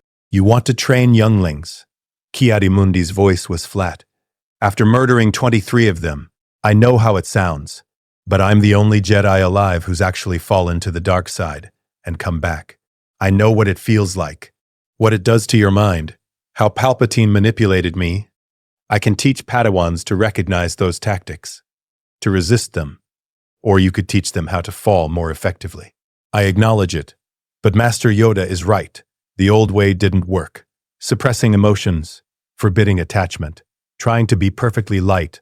That created vulnerabilities Palpatine exploited. Maybe we need Jedi who understand darkness, who've touched it and know its cost, who can walk that edge without falling. Quinlan Voss laughed suddenly. He's describing me. I went dark side hunting Dooku, killed innocent people, came back, and the council let me serve again because they needed someone who could operate in gray areas. Why is Anakin different? Because the scale is different. Ki-Adi-Mundi said. You killed individuals. He killed children. Plural. In a coordinated massacre. Make him carry that weight. Make him face it every day. Make him teach younglings while knowing what he did to their predecessors. That's harsher than any prison. Yoda closed his eyes. Vote. We must. Anakin Skywalker, guilty of crimes against the Order he is. Question is not guilt. Question is path forward. I propose exile, Ki-Adi-Mundi said. Banishment from the Order. He keeps his life but loses everything else. The Jedi want nothing more to do with him. I propose monitored service, Shakti countered. He trains younglings under supervision. Any sign of darkness, any hint of corruption, he's removed immediately. But we use his knowledge while we can. Not forgetting, not pretending it didn't happen, but acknowledging that people can change, that the Chosen One fell and climbed back out. That's worth something. The dead can't forgive him. Then speak for them we must, Yoda said. What would younglings want? Vengeance or prevention? Would children who died want only punishment, or want their deaths to mean something? To teach future generations? Silence filled the chamber. Finally, Ki-Adi-Mundi spoke. I can't forgive him. I won't. But I'll accept monitored service. On one condition. He faces the families, every family of every Jedi he killed. He looks them in the eye and tells them what he did. No hiding, no excuses. They deserve that much. All of them, whatever they need. Then we vote. Yoda said, exile or monitored service with full accountability. 4 hands rose for monitored service. Ki-Adi-Mundi abstained. Decided it is. Serve the Order you will. Under watch. Under burden, under weight of what you have done. Fail, and exile follows. But chance you have. Use it well. Anakin bowed. Thank you, masters. I won't fail. I swear it. Don't swear, Obi-Wan said. Just do better. Every day. That's all any of us can do. Coruscant, Memorial Garden, 2 weeks later. They'd built the memorial in the temple gardens. 45 stones. One for each Jedi killed during the temple assault. Names carved into pale marble. A reflecting pool at the center. Anakin stood before the younglings section. 23 stones, 23 names, 23 lives ended by his lightsaber. The families came.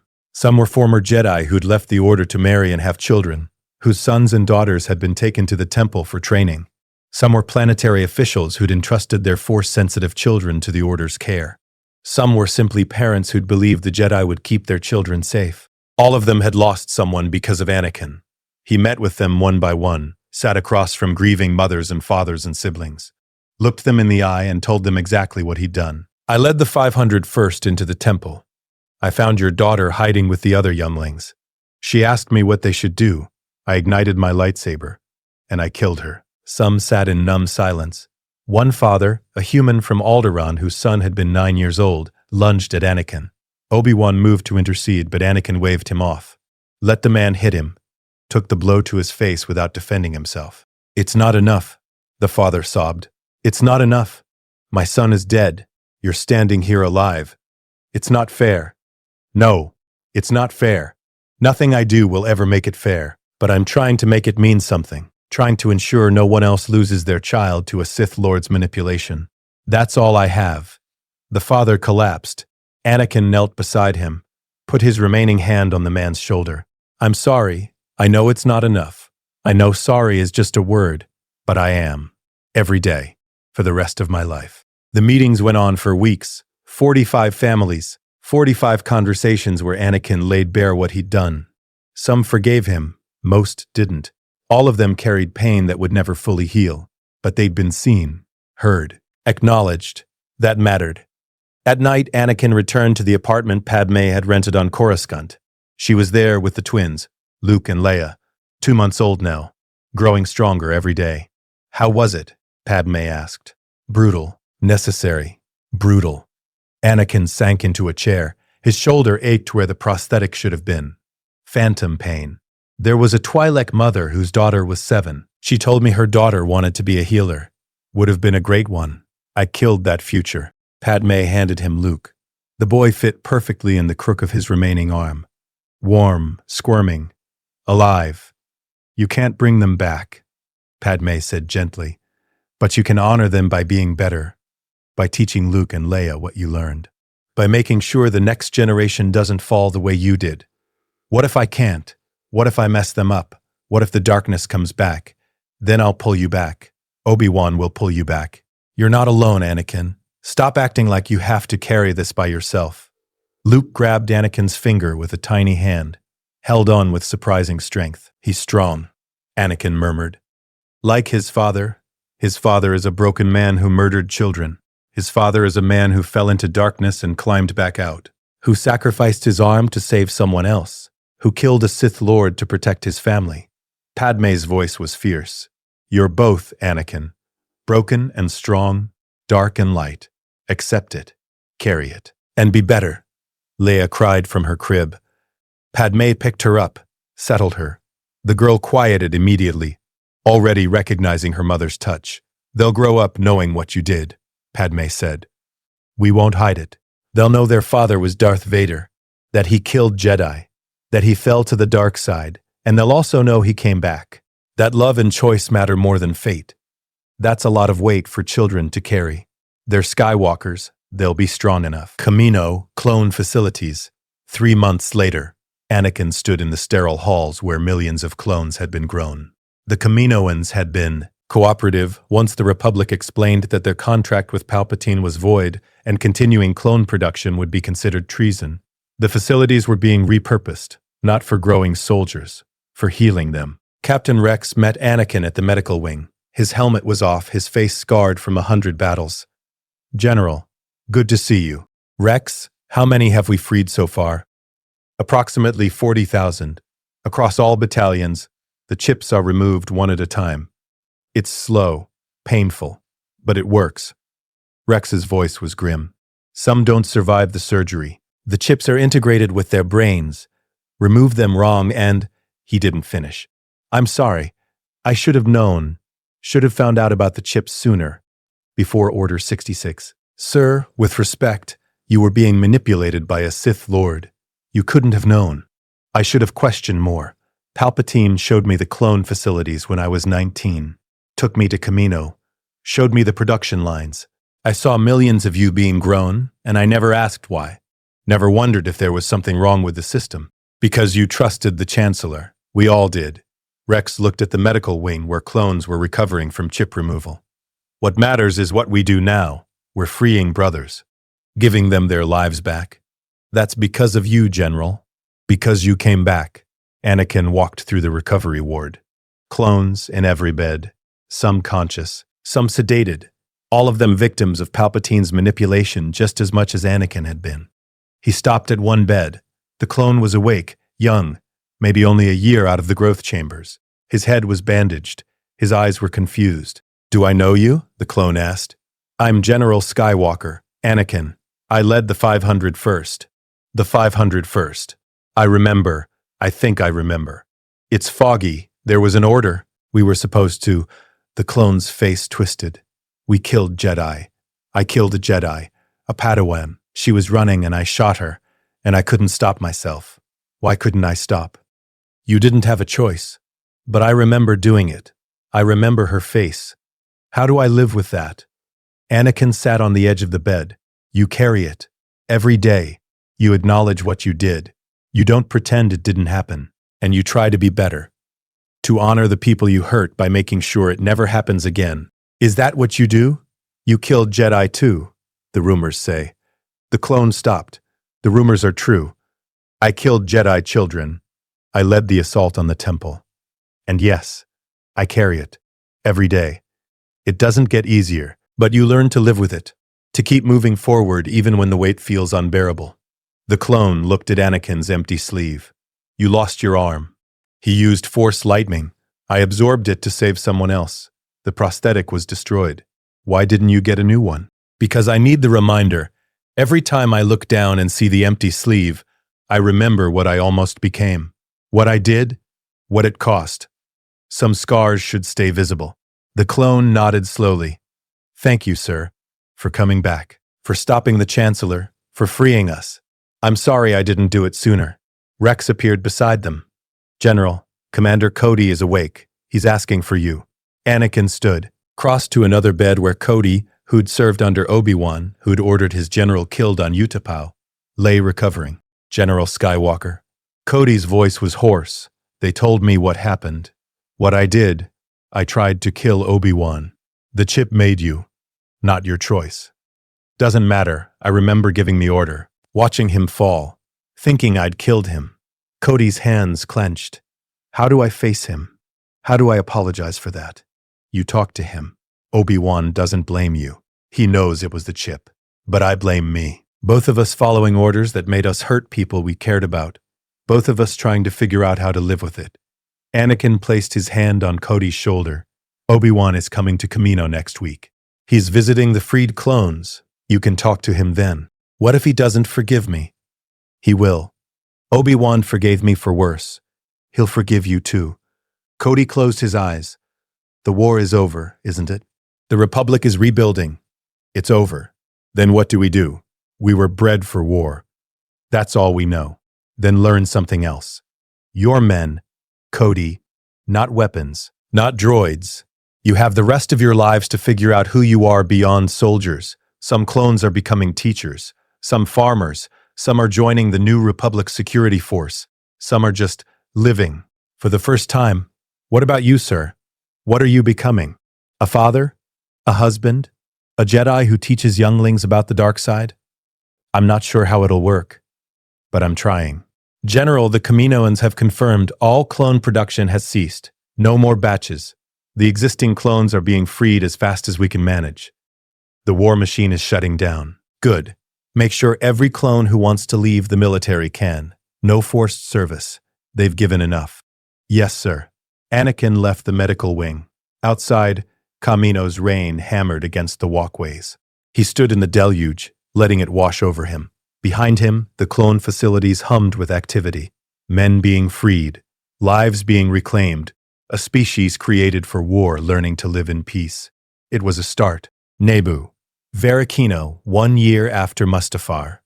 The lake was calm. Naboo's sun painted the water gold. In the villa, Padme nursed Leia while Luke slept in his crib. Anakin sat on the veranda, his sleeve still empty. He'd been offered a dozen different prosthetics, rejected them all.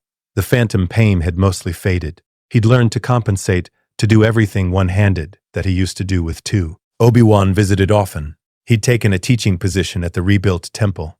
Not on the council, he'd refused that honor. Just a simple instructor, training Padawans in Soresu and diplomacy. Today he brought news. The Senate voted.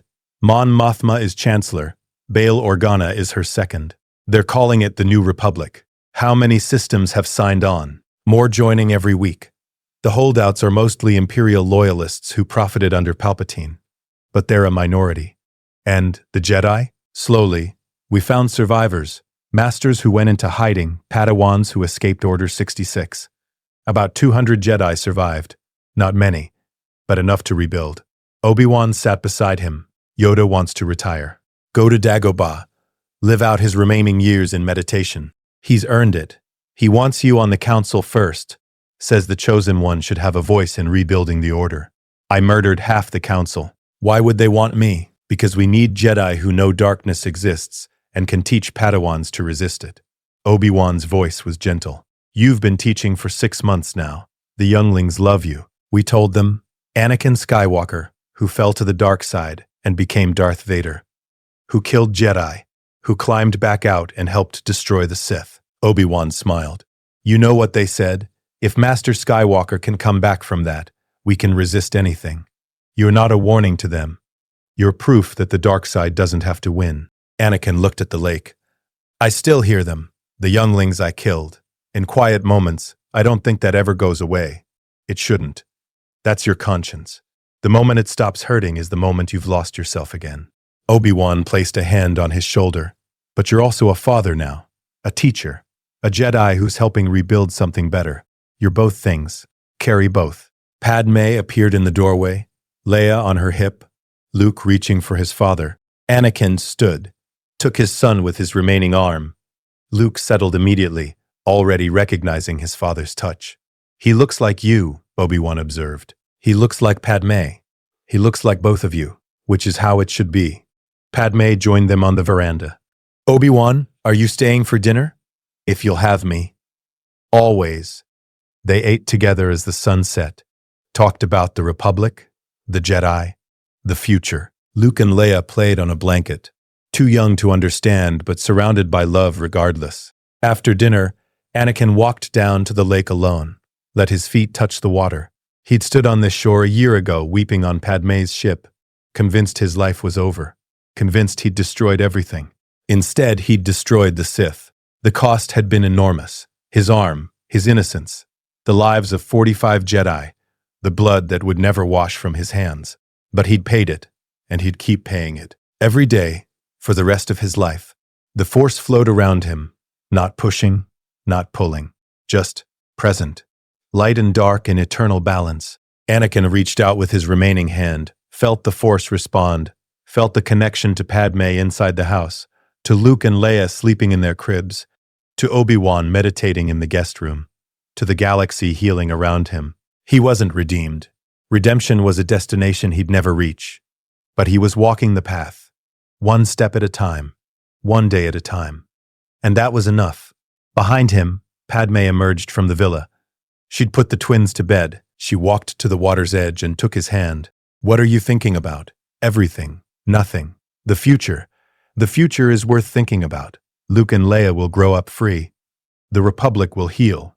The Jedi will learn from their mistakes. You helped make that happen. I also killed people. So many people. Yes, and you'll carry that forever. But Anakin, she turned to face him. You came back, you chose love over fear, light over darkness. That matters. Not because it erases what you did, but because it shows who you're choosing to be. He pulled her close. She fit perfectly against his chest, even with only one arm to hold her. "I love you," he said. "I know. And I love you. All of you. The parts that fell and the parts that climbed back. The darkness and the light. All of it." They stood together on the shore as Naboo's moons rose.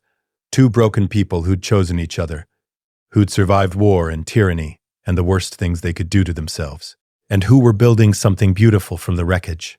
Inside the villa, Luke stirred in his sleep, reached out through the Force, already sensitive, already powerful, and felt his father's presence. Strong, scarred, alive. Years later, Luke would learn the full truth of what his father had done, would grapple with the knowledge that Anakin Skywalker had been Darth Vader, would struggle to reconcile the loving father with the man who'd committed atrocities. But he would also learn that people could change, that falling didn't mean staying down, that the dark side could be resisted. And when Luke faced his own trials, when Emperor Palpatine's shadow stretched across the galaxy again in other forms, when darkness called to him, he would remember his father's choice, not the fall, the return. That was the legacy Anakin Skywalker left his children. Not perfection, not purity, but the knowledge that choosing light, choosing love, choosing to be better, that was always possible, even for the fallen, especially for the fallen. Epilogue. 5 years later, the Jedi Temple on Coruscant gleamed in the sun, rebuilt, restored, different from what it had been, less austere, more open, more willing to acknowledge that Jedi were people with emotions and connections and lives beyond the order. Anakin Skywalker stood in a training salon, not the youngling's salon where he'd committed his massacre. That room remained sealed, a memorial, not a space for the living. This was a new room, built specifically for his classes. 20 Padawans sat before him, ages 8 to 15, all of them aware of who he was, what he'd done, and all of them choosing to learn from him anyway. "Today we talk about the dark side," Anakin began, "not as something distant, not as something that only happens to weak or evil people, but as something that can tempt anyone, even, especially, the most powerful among us." A Twi'lek Padawan raised her hand. "Master Skywalker, when you fell to the dark side, did you know you were falling? Or did it feel like you were doing the right thing? Saving someone I loved, stopping what I believed was a Jedi coup, building a better order. The dark side doesn't announce itself. It whispers justifications, makes you believe your anger is righteous. Your fear is wisdom. Your control is love. How do you resist it? You don't. Not perfectly, not completely. The dark side is always there, always offering easy answers to hard problems. What you resist is the belief that you can control it. Use it without being used." Anakin looked at his empty sleeve. "I tried to use the dark side as a tool. Thought I was strong enough to wield it without corruption. I was wrong. The dark side used me, turned me into a weapon. And the cost was," his voice caught, "the cost was everything." Another Padawan, a human boy about 10, spoke up. "But you came back. Master Obi-Wan says you're proof the dark side doesn't have to win." "I came back because people who loved me refused to give up on me. Padme, Obi-Wan, even Master Yoda, who had every reason to see me as an enemy. They pulled me back. That's the lesson. You can't resist the dark side alone. You need people, connections, love." He smiled slightly. "The old Jedi Order forbade attachment, thought it led to darkness. They were half right. Fear of loss leads to darkness. Possessive love leads to darkness. But love itself, connection, trust, caring for others, that's the light side. That's what brought me back."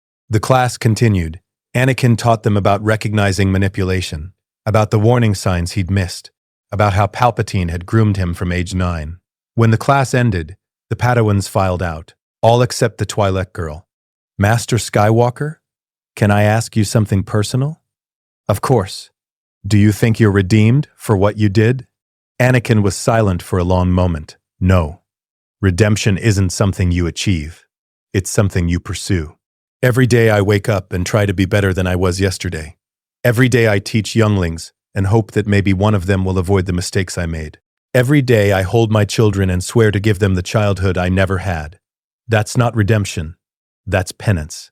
But it's the only thing I have. The other Padawans are scared of you. Some of them, because of what you did. They should be. What I did was monstrous. Being scared means they're paying attention.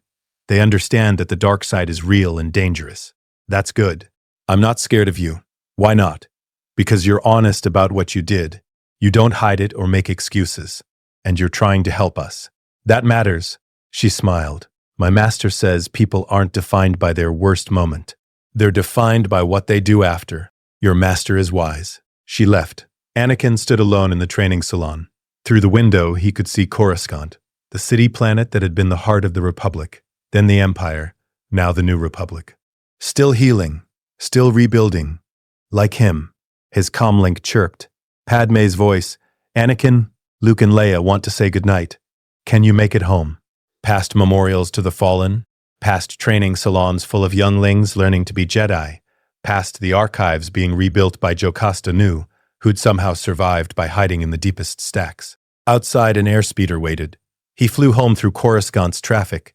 Home was an apartment in the Senate district, close to Padme's work, close to the temple, close to the life they were building. He landed, took the turbo lift up. The door opened to chaos. Luke and Leia, now 5 years old, running through the apartment while Padme tried to corral them for bed. "Daddy!"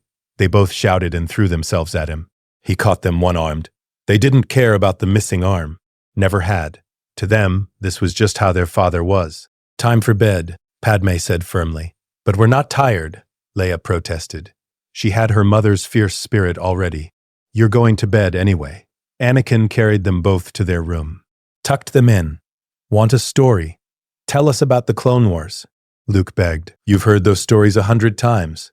Tell us about when you and Uncle Obi-Wan fought the battle droids on Christophsis," Leia added. So Anakin told them. About battles and starfighters and the 501st Legion. About Captain Rex and Ahsoka Tano and the places he'd seen across the galaxy. He didn't tell them about the younglings.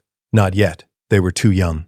But someday, when they were old enough to understand, he would sit them down and tell them everything. The fall, the atrocities, the choice to come back. They deserved to know who their father had been and who he was trying to be. By the time he finished the story, both children were asleep. He kissed their foreheads and left the room quietly. Padme waited in the living area. How was class? Good. Hard, but good. He sat beside her. One of the Padawans asked if I think I'm redeemed. What did you tell her? It's a journey, and I'm still walking it. Padme took his hand. You're a good teacher, a good father, a good man. I'm a man who killed children and is trying to be better. That's all I can claim. And keep walking.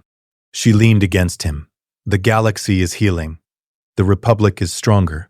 The Jedi are learning from their mistakes. You helped make all of that happen. The New Republic exists because you fought for it. We fought for it together. We're building this future together. For Luke and Leia. For everyone. They sat in comfortable silence. Outside, Coruscant glittered with a billion lights. A galaxy of people living their lives. Working, loving, building, dreaming, free, because a Sith Lord had died, because a fallen Jedi had come back, because people had chosen hope over fear. Anakin Skywalker would never be able to undo what he'd done as Darth Vader. The younglings were still dead. The Jedi were still scattered. The scars were permanent, but he could honor them, teach because of them, be better because of them, and that was enough. Not redemption, but enough. The Chosen One brought balance to the Force, not by destroying the Sith while remaining purely light, but by falling into darkness, understanding its seduction, and choosing to climb back toward the light despite the cost. He carried both, forever. The darkness that had consumed him, the light that brought him home. And in that balance, in that honest, painful, imperfect balance, he became what the prophecy always meant. Not a perfect Jedi, a complete person. Broken, alive, and trying every single day to be worthy of the second chance he'd been given. Let us know what you'd like to see next in the comments section below. The end.